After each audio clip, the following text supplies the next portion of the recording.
Erinevate rännakutega sa loomulikult ühel hetkel tunned, et sa tahad ju head peatuskohta, kuskil, kus ööbida.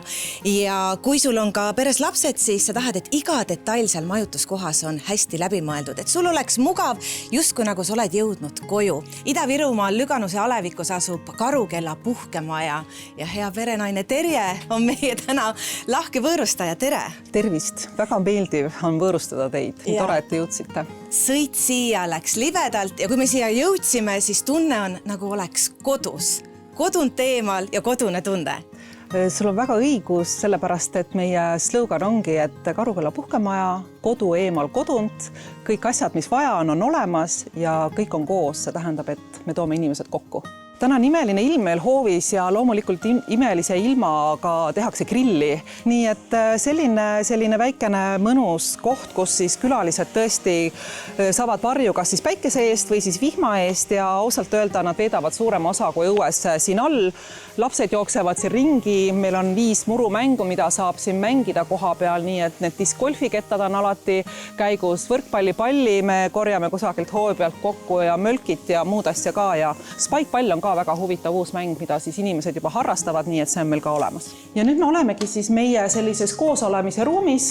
Me tahtsime, et oleks niimoodi otse.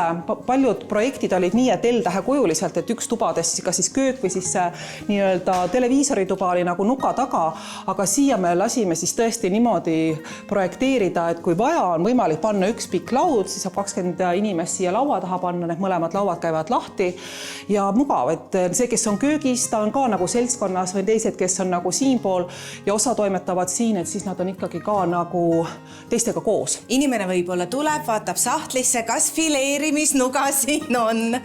Nii, vaatame, avame ja kõik on olemas, mitte milleski, isegi kaal toidu kaalumiseks.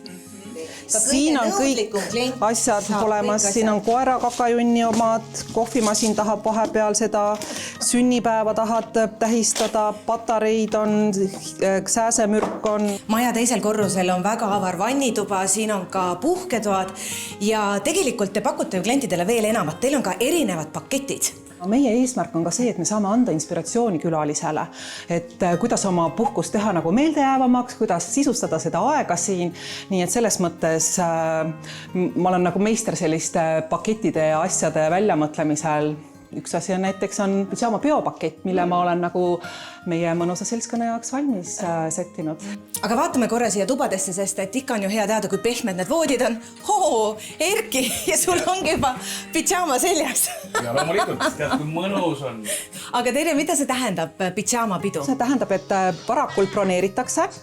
Nii siis ma muretsen kõikidele, kes osalevad õiges numbris pidžaamad ja panen need valmis niimoodi tubadesse. Nad saavad riietuda pidžaamadesse ja nad saavad seda aega mõnusasti siis veeta.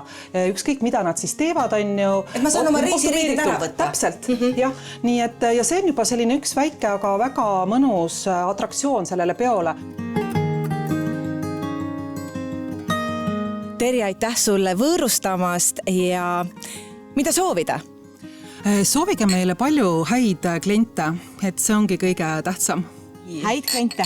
Häid kliente ja minge siis kindlasti Kiviõli seikluskeskusesse. Airis ootab teid seal, et siis te saate ka tema külalislahkust tunda, nii et meil Ida-Virust külalislahkusega hätta ei jää.